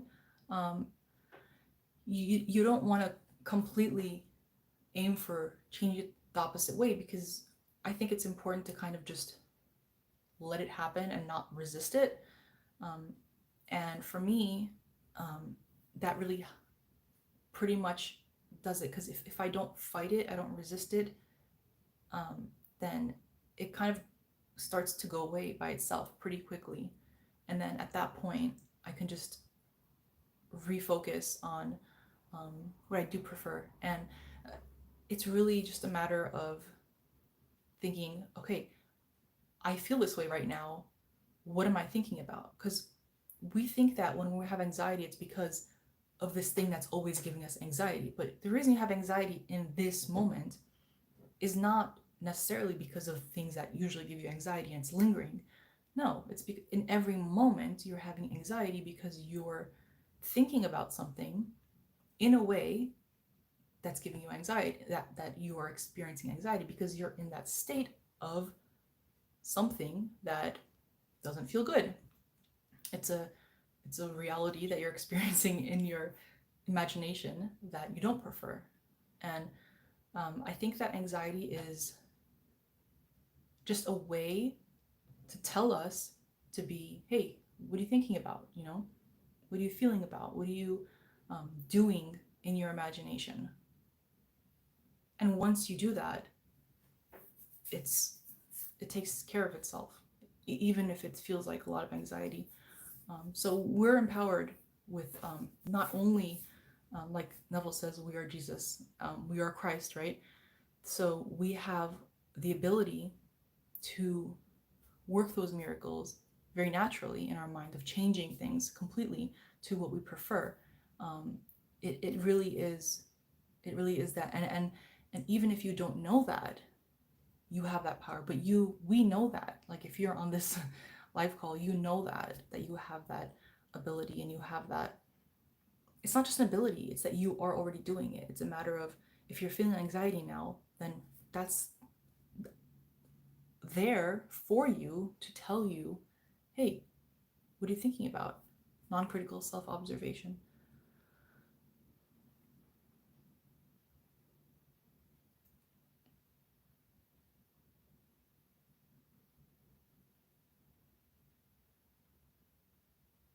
So Dennis is saying, we are a state of mind, and in the Bible, as a woman or man think he or her, so is he or her. Yep. I think as I am. While Lyndall's doing a live with you, this would be incredible. I don't know if it's going to be a live or a recorded. Actually, it's not a bad idea to do a live. That might be pretty fun, because I don't really edit things anyway, so I might as well do it live, but it'll depend on what time of day it is. And I'll ask him what he prefers to. Yeah. I've been trying to manifest. Baby Girls says, I've been trying to manifest weight loss, but I find it difficult? Do you have any tips? Yeah, the reason you find it difficult, baby girl, is because everything around you has been uh, constantly telling you that losing weight is hard. Losing weight is hard. Ugh, overweight. I'm overweight. This person's overweight. That person's overweight. If it was easy, they would have done it. If it was easy, he would have done it. She would have done it by now. So that's why you're having a difficult time, because your paradigm around that is that it's difficult to lose weight. And sometimes we even think that we're thinking it's easy, but it really hasn't changed the paradigm yet. You're just trying to accept that. And just like you said, you're trying to lose weight, you're trying to manifest weight loss. um there's no try, do. Sound familiar, right? For some of you movie watchers, but don't try. You just decree it. I'm losing weight. I'm losing weight. I am lighter. I'm lighter. I am at a weight that feels good to me, that feels better to me. I'm feeling lighter. I'm feeling lighter. I'm feeling better about my body, about what I fit into. I feel better in my clothes. And I am affirmations don't have to be I am. It's anything that follows I. So, I mean, it's going to take you probably some time to really switch that paradigm to believing and understanding that it's not hard to lose weight. But it doesn't have to be a lot of time, and that's only because it's going to take as long as you let it feel natural to you. And you can do that really fast. If you just practice what it feels like for it to be easy for you to lose weight, then that is exactly what it'll be, because the reality is that it's not hard to lose weight. And I know that because the times that I felt like it was hard, it was hard. And the times that I felt like it was easy, and I did nothing differently otherwise. If there's anything you need to do, then you'll do it without even knowing it. So there you go. Jackson Brown says, and possibly groundbreaking to do a live with Linda. That's fun. I like the way you're describing that. Infinity says, I'm looking forward to Linda's video interview as well. Yeah, well, obviously, I'm going to say yes, I am also looking forward to it, because I get to meet him in person. And I'm sure I will look ridiculous and make a fool of myself, but that's okay. I don't even mind. I'm not going to change that affirmation I just said. Let's see. JD, I'm very capable of focusing on what I prefer. Yeah. Very good. Are the lemons for turning lemons into lemonade, or is it like a sunshine citrus? Is that like the essential oil? Because lemon citrus makes you feel lighter and happier. I like the lemons. Let's see. Dennis, thanks for being here. I would have expected you to be here. You make sense because you believe. I'm so moved. I'm a child of the universe. Yes, you are. Thank you. Yes, you are. Be still and know that you are God, and then have fun. You don't know. I really felt that I was out there becoming God. I am, as Neville taught me. Yep. So you ease it off, accept it, and then empower yourself. Kind of like giving that bad feeling little to no power. Yeah, exactly. The only way you give it power is by focusing on it passionately, as a habit, over and over again, and feeling bad as you're thinking about something. So, JD, thank you, Harmony. I was programmed to always take all the responsibility. Your words helped me a lot. I do understand we are the good and the bad. Yeah, so I'm glad that helped. And know that it's changed now. This is not just information. Like when I'm doing the lives, like it's because like it's changed. Like once you see it, once you have like a revelation, it changes it. It's not going to go back to what it was before. I know that next time when you come back, you're going to be telling me about how it's already taken care of. And by the way, if any of you want to email me your your success stories or whatever you want to call it, please do. You can email me at hello@manifestwitharmene.com. So that's HELLO at MANIFESTWITHARMINE.com. Or you can just comment in the box below for a video. So let's go. Let's see. I'm Dennis Isidore Avila. Yes. That's funny. I like that. Premiere it. Yeah, I have to figure more out Premiere. Like, I know there's this Premiere feature. I just don't really know exactly what it's all about. I will have to research that. Thank you for suggesting that, Jerome. Paradigm shift. Bob Proctor is a master of paradigm shift. Yeah, and you know, I think it's useful, and I've heard people like put down Bob Proctor and a lot of other teachers because, you know, something they teach is not exactly in alignment with the way nature actually works. Either it's mixed too much with effort or one thing or another, depending on the person, but there is something you could take from everybody. There's a lot of valuable information that I think Bob Proctor, with the whole paradigm thing, with his little head and the little sticks and says your conscious mind, your subconscious mind, that is actually really helpful, you know, because sometimes you need to see it that way. So there you go. Vidyamira says, guys, you can hit like for her for patience, answering our questions and sharing her life experience. Thank you. I will do this all the time, so as long as you guys are enjoying it. Let's see. Asking your body what it takes to change and how much it wants to contribute could also help with weight loss, any bodily issues. Yeah, it can, because sometimes, like Bashar would say, that could be a permission slip. Because if you feel like there's something you don't know how to do or exactly what you should be doing, not that you'll have to always know, but if you feel like you want clarity on that and permission on doing things in a way to honor your body, if that's the way you're seeing things, then yeah, that's a good thing to ask your body what it wants, what it needs, and you will get the answer every time. Every single time you will get the answer. So removing a third party, any tips?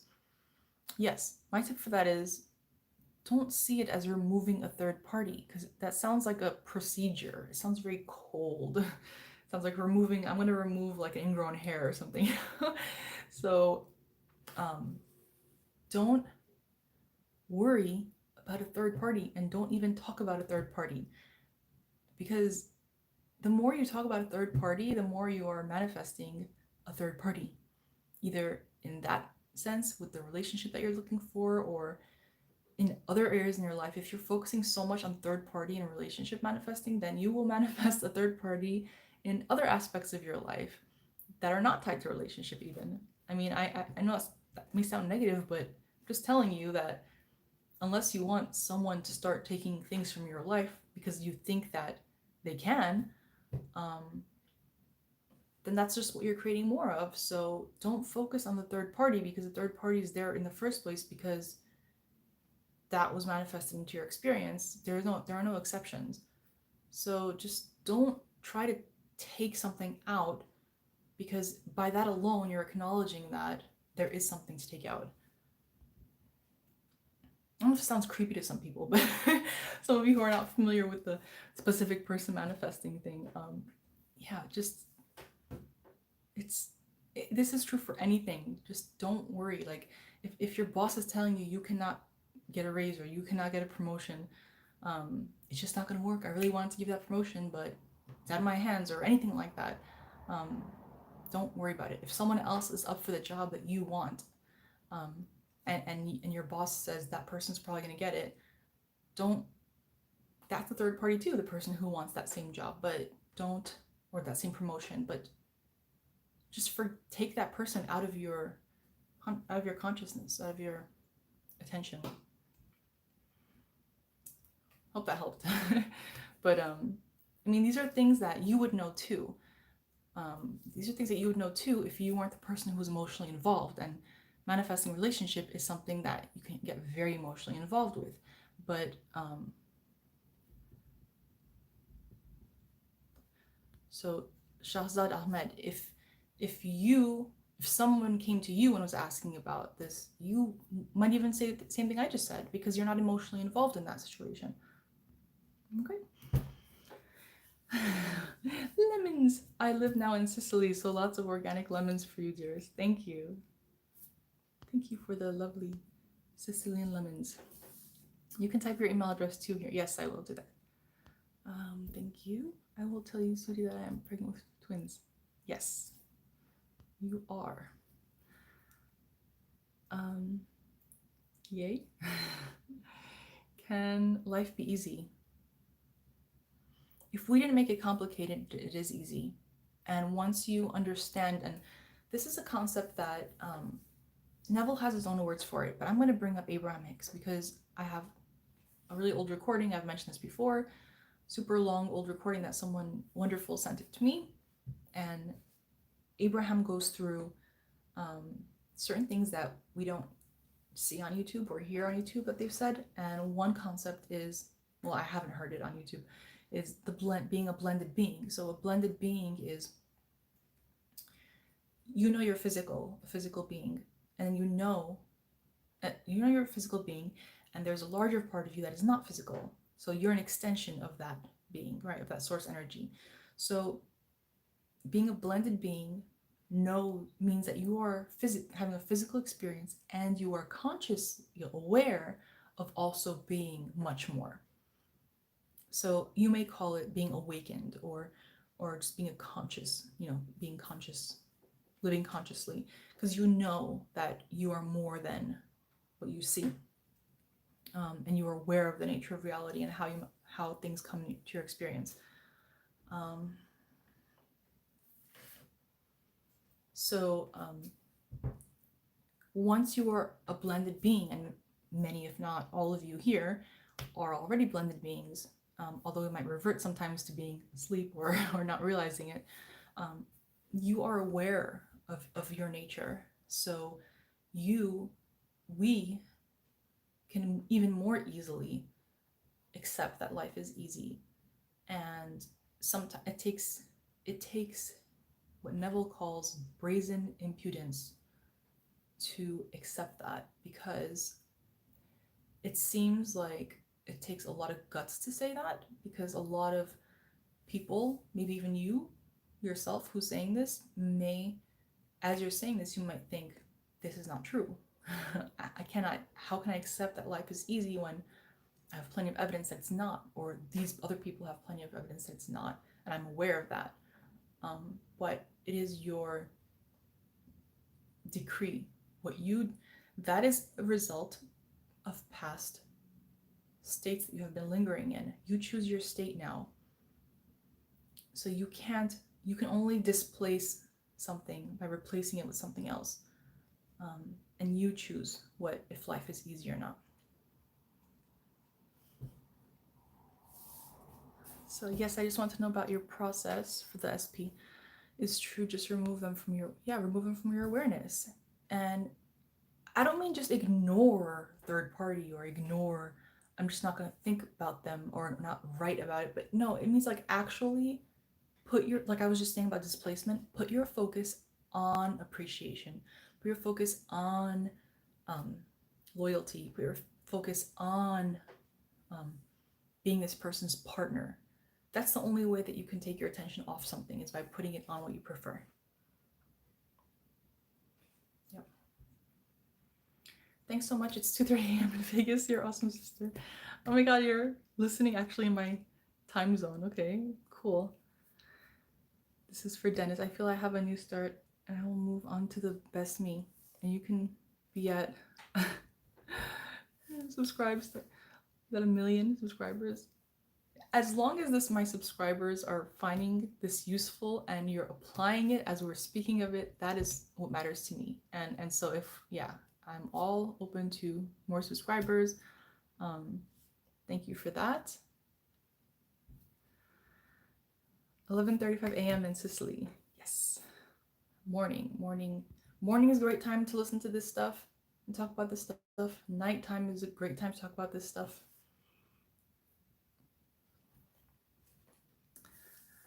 Galip Selik. I probably ruined that name, so I apologize. I don't know if that's Chelik or Selik, but what do you think about coronavirus? Did it come from God or devil? Well, if we're talking about Neville's teachings or even Abraham Hicks' teachings, there is no devil because there is only good and then turning away from it. So it's basically like you can't turn on a dark switch, right? You turn on the light switch, and if you turn off the light switch, then you experience the darkness.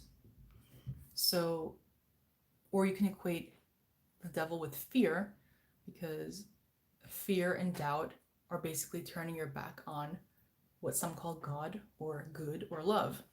So I think that's a closer way to see it that would make sense to our nature, our true nature of who we are. So it's anything comes from our own consciousness.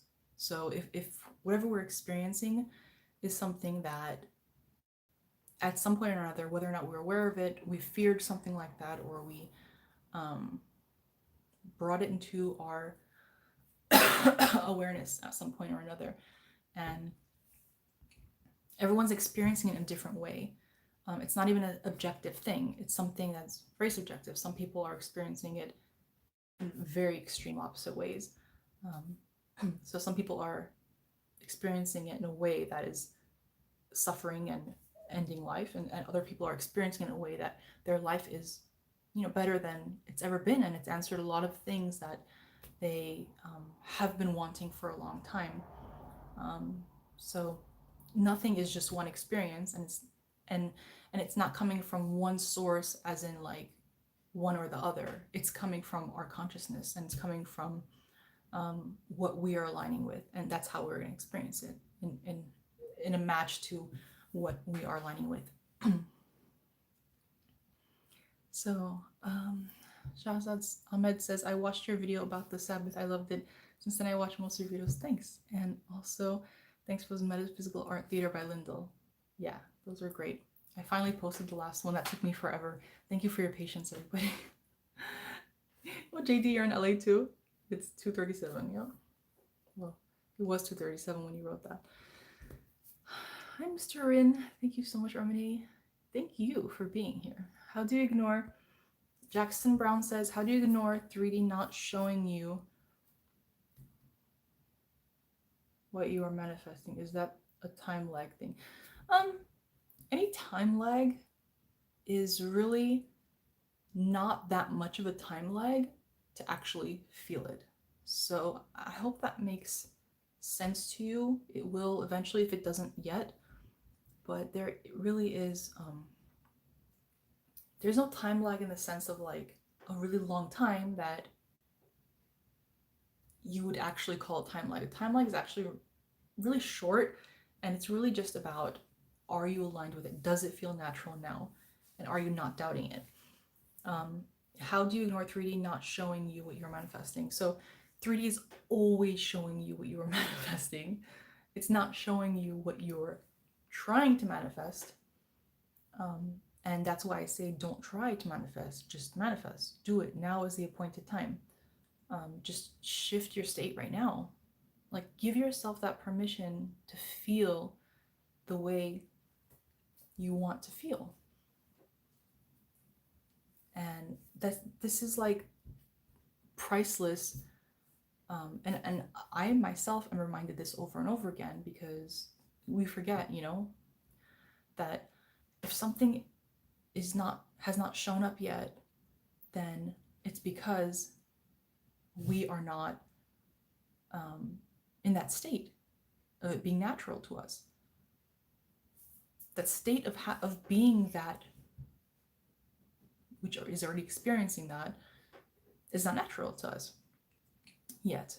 And that is a priceless tool, because it is impossible for you to be experiencing something that you are not aligned with, that you are not in the state of.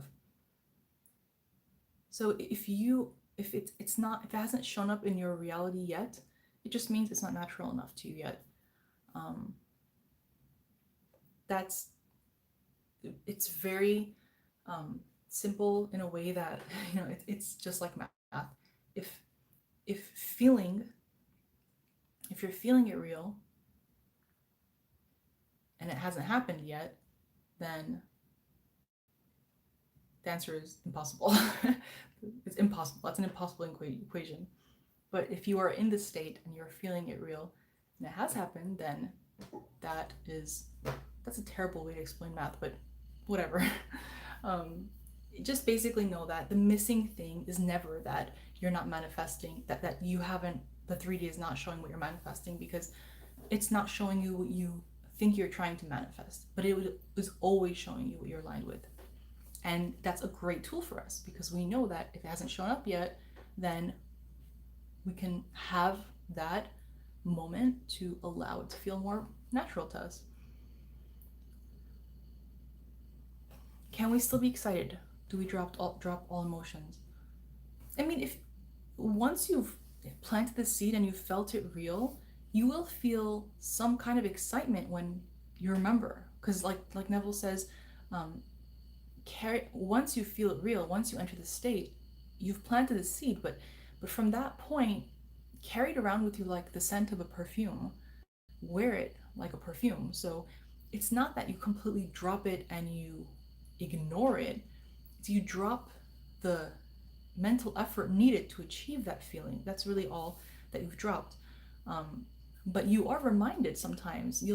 That scent is still around you, and when you smell that scent and it's the scent of what you like, then it's appealing, and you'll get a little excited. It'll feel natural, but still exciting. Infinity says, I adore your priorities regarding who interacts with your channel. What if we can get to millions and even billions of humans choosing to be in consciousness and possibility? How fun would that be? That would be fun, sure, but you can experience that. I like the smiley face there. You will experience that in your world. And trust me, you will not even think about how not enough people are awake, or people are not realizing their true nature. I mean, once you don't even see it that way, and you just appreciate that you understand it, and appreciate that everyone in their time will understand it, there's tremendous freedom in that. Okay, you don't believe in devil, but he is enemy of human being. Maybe he doesn't want you to believe in him, huh? I don't know exactly how to approach that, because that's not where my attention is. I don't really think about that past what makes sense in my experience. So, and I have a lot of different teachings growing up, different religions, different religion from what I teach now, and it's just not something that I'm once you accept that the only source is well-being, then it's pretty simple to assume that you're either tapping into it or you're not tapping into it. And why give a name even to something that does not serve to your benefit? So there we go. Yeah. Not living your desired life is true sin. Yeah, it's missing the mark. Hi, Lisa. You made it. Hello from London. I just woke up. Hi, Lisa. Thanks for joining us. Drinks and snacks for all. Woohoo! Let's see what you got there. Nice. Got some nice food there. I'm getting hungry now. Okay, it's 2:51 here, but I will be eating something before I sleep because, that's what everyone's doing now. We eat at all times and and we appreciate the freedom to do it. Okay. Let's see. I'm so happy. Welcome, Lisa. Love attraction is not a religion. This is just love God. You must read Holy Quran. Yeah, no, this is love attraction is not a religion. Let's see. My mind has seeds to place in the earth that I live. If I could impregnate a woman, the incubation period would be 9 months. One must wait. Become the seed that will go. Yeah, and those 9 months of gestation are very natural, and you don't feel, it's done. So there's no sense of urgency or missing something because, for human beings, that 9 months is essential not just for the development of the baby itself, but for preparation for the baby, for um, just things that are part of this reality that um, benefits you to have that time to do things that take time in this physical world.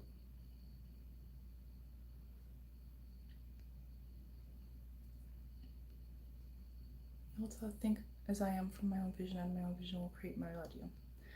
Harmony is everything in consciousness. What about things like allergies, hay fever? Yes. Or intolerance to food? How can people be allergic, or can people find out their dogs are gluten intolerant? um, okay, those are a lot of questions, and they each have their own answer. So, let's go with the first one. What about things like allergies? Okay, so for example, we had a rabbit a few years ago. Um, we kept the rabbit for a year, and when we first got the rabbit, there were certain things that I was kind of hesitant about because I felt like um, certain aspects of caring for a pet, because I don't know if many of you realize that caring for a rabbit is more difficult or more involving than caring for a cat, let's say. Um, so as much as I love the rabbit and that's why we adopted it, um, there were things about it that I was frustrated about. So for example, the different kinds of food that it needed, we were living in a more cramped. Oh, I seem to have gotten disconnected and reconnected. But anyway, I was talking about the rabbit. And, so there were just things that I was not really. Actually, this is the time that I was also expecting. So certain things became kind of a nuisance, felt like a nuisance to me, because I was the one who's relied to take care of it. Now, part of a rabbit's diet is hay. Some people are allergic to hay. I had never known of any allergy to hay, but it requires keeping a good amount of it in your house. And every time I would take the hay out and put it, where the rabbit needed it, at first it had no effect on me. But as I got more frustrated with caring for it, the hay started to give me an allergic effect. Okay, so I'm pretty sure that after we gave the rabbit back to the place we adopted him from, he got adopted right away by someone else. Don't worry, but yeah, like I don't think after that I've had allergies to hay. I've never noticed it like outside or during the fall when I'm near hay. So that was just a small example, but if you are aware of allergies, if you've had allergies, you know that the more you focus on it, the worse it gets. Um, it's not easy to not focus on them, but if you don't resist it, and this is like a huge topic because there's so many different kind of allergies that it really has to be each looked at differently, but it comes from resistance towards something. I'm going to just leave it at that for now because I'm not going to be able to exactly answer all forms of that question properly because I'm not qualified. But yes, allergies come from resistance to something. Let's see. Hey, Mr. Me, how big a part? Hey, Andrew, a part the self-esteem play manifestation. Um, if you feel like self-esteem is needed to manifest better or quicker, then it plays a huge part. But if you realize that it's really not about being worthy, and it's really just about entering a state and playing a role, because that's why Lindel's um, the platform where he taught was, he named it the metaphysical art theater, because that's really what you're doing. You're giving life to um, the character, the mood that you are choosing. And sometimes we choose it by default, sometimes we choose it because we don't realize what we're doing, and sometimes we choose it because we know that whatever we choose is what we'll experience. So self-esteem, if you tie it to the process, then it will make a difference. If you accept that it's really not about self-esteem necessarily, then it will make absolutely no difference. Just give yourself the permission slip, like Bashar would say, by accepting that there's no such thing as being worthy or not. You're worthy just by being here. So you can have low self-esteem and still manifest great things, but just feel the way you want to feel once it comes to you, so that you can experience it with confidence. Armina, you're doing this live so late, you don't even look sleepy. I don't look sleepy because I've been waking up late every night and sleeping late every night, so thanks though. Um, oh, JD, I also have a rabbit, almost 10 years now. Oh, I really wish we had a rabbit, but once I had my little one, it was just a lot of hair in the house. If I had an outdoor area, I would love rabbits, but yeah, for indoors, it was just really hard with the little baby crawling all over the place. Um, that's great though. I love I love that.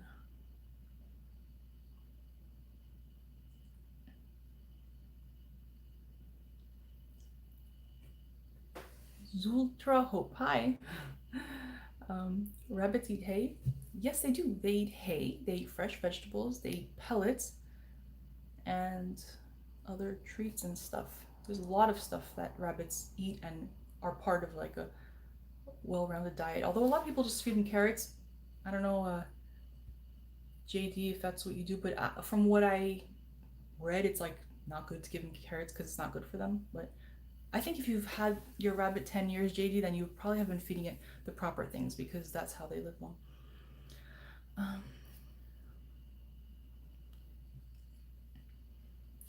let's see.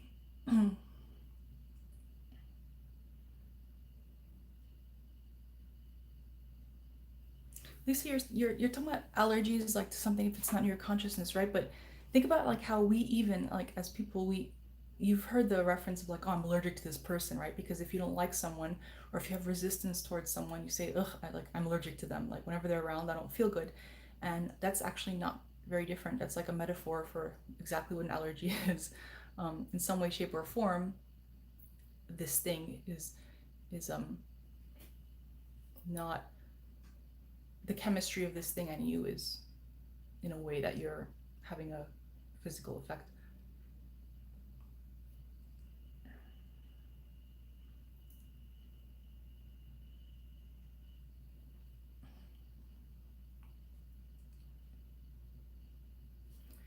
Okay. So the state of feeling natural would mean instant manifestation. I really want to understand this correctly.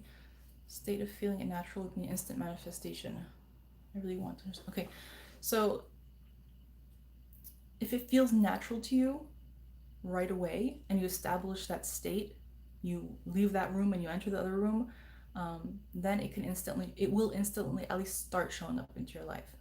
Whenever something with that subject, that topic, that area of your life um, shows up for you in any way, it will have reflected the change. Does that usually happen? That it's immediately feeling natural to us? Not completely. It will take a couple times, but again, just those couple times of feeling natural will um, will show some kind of a change. Now, the only reason it wouldn't, and this is something that is most common, is that we are feeling it natural for a moment, but then we're going back to seeing it as something not happened yet. And this is very common. Obviously, this is like one of the things that most of us experience. And that's why, because you just neutralized your naturalness of being that new man by reverting back to the old man, who sees that thing as a future event. Mm-hmm.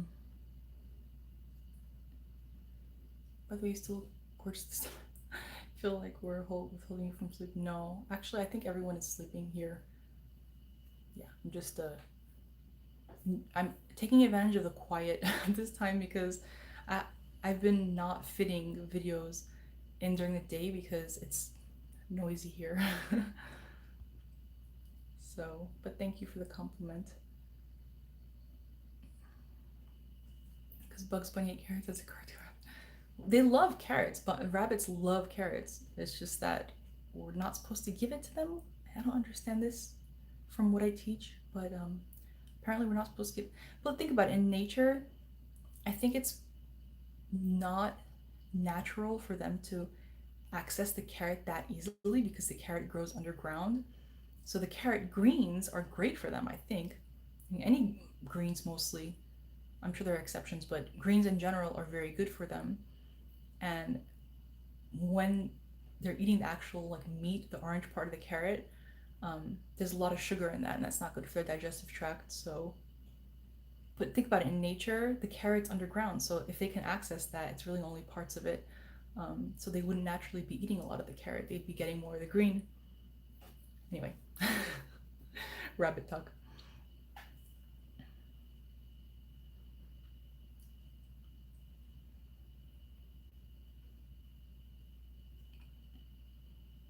Thanks, Jackson Brown. I appreciate that. So JD says I feel. Yeah. Yes. Yes. Yes. Yes. Yes.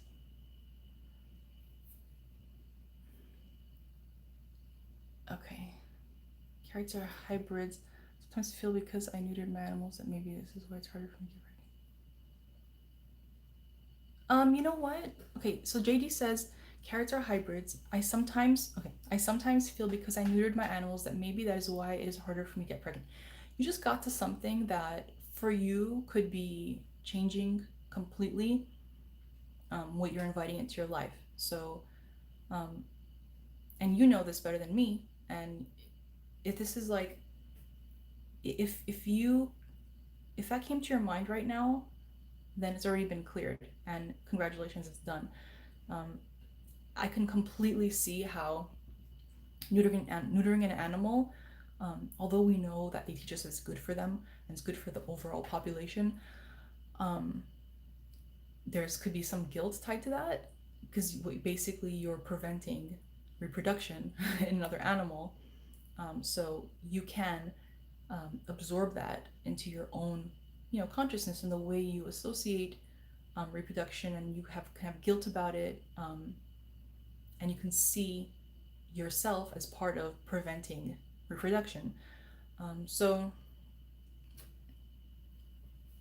now that you have realized this, if this was part of the association, it is now no longer um, a subconscious thing that was blocking anything regarding getting pregnant.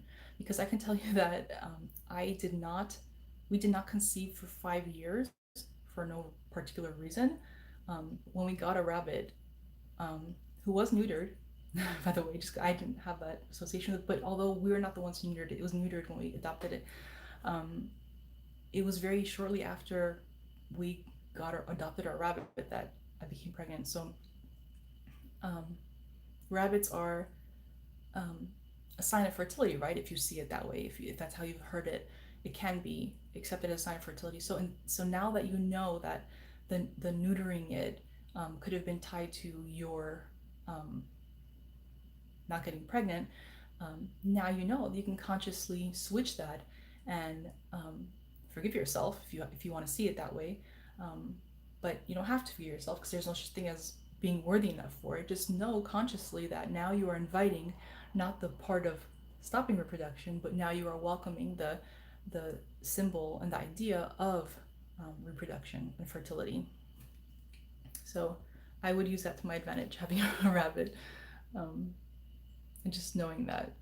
It is a symbol of fertility.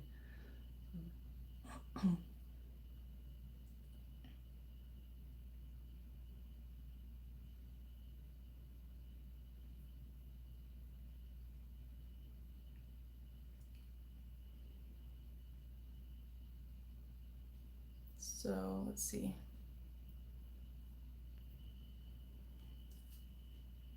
Yeah, so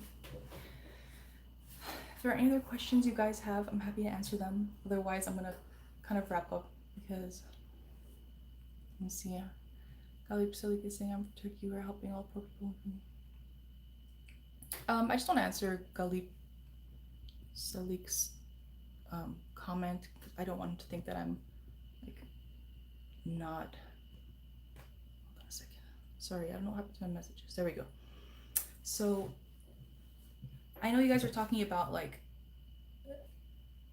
the importance or the unimportance of acknowledging people who are poor and who are affected by certain things more because they're poor. There's a difference between being of service and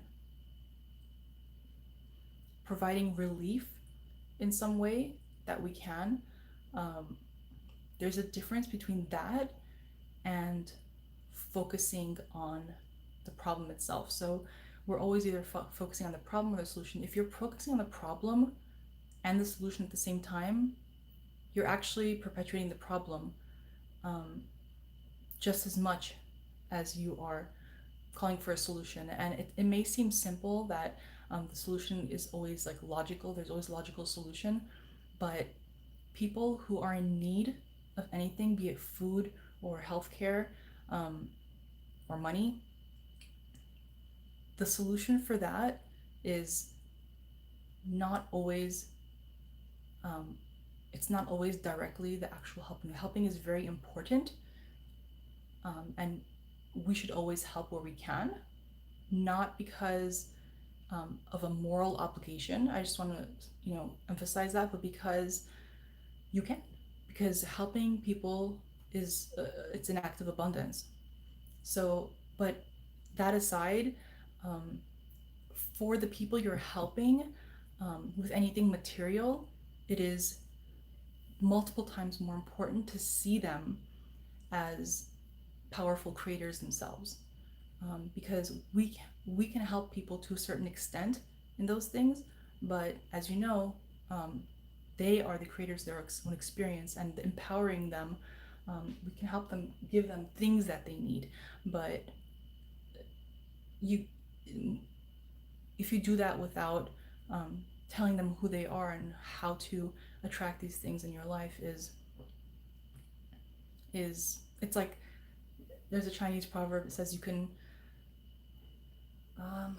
teach a man, you can feed a man fish, you can give a man a fish, you'll feed him for a day, but if you teach a man to fish, you'll feed him for the rest of his life, and that's really important. So what you're saying about feeding the poor and helping any way you can to people who feel like it's inaccessible to them, that's something that we can do because we're abundant and we do it. I mean, hopefully many of us are doing it, but that is only like the tip of the iceberg. There's so much more we can do, and that is to educate them on the reality of who they are and that they are capable of not just coming out of this, but being not poor anymore, being, and many of you, well, not many of you, but many people who don't understand the law will say, but if someone is in a poor community, how are they ever going to be rich? How can you tell a poor person that they can have abundance, in their life? Not everybody has the same access and resources, but then the law needs to really be understood a little in a different way. So yes, help people who have manifested maybe not having as much abundance as others may seemingly have in their life, but that will feed them for a day, that will help them for a day, a few weeks, but more important is to teach them these things. And that's what I encourage you to do if you are able to do that. Ask her this question or bring your resources together, because you can do so much more. We can do so much more for people who feel limited, and who are experiencing limit and lack, um, than just feeding them, because that's good, but that's not gonna help as much as if we educate them. Okay, sorry, I just wanted to touch on that, and I know there's a lot of other.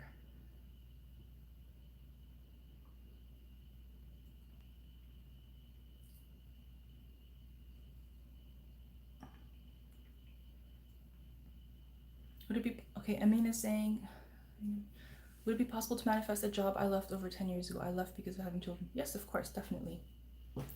That's a thumbs up. I don't know if you saw it. um, so yeah, go for it. Just feel yourself into it. Assume it's done already. See yourself going there, coming back, people congratulating you, feeling like you're in that good familiar environment again, making money.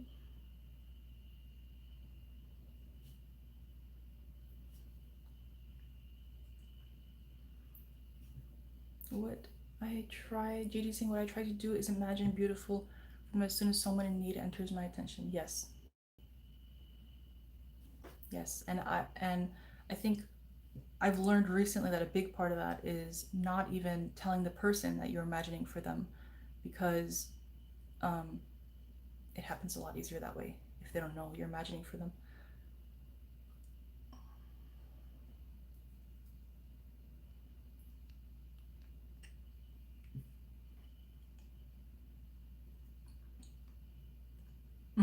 JD's saying, what will I eat tonight and drink? Oh my goodness. I have way too many things in my house to even decide what to eat.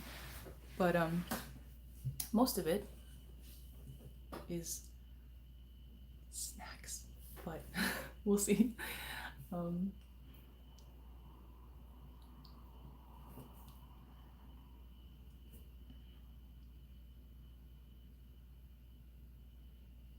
yeah, poor people are also God. That's true.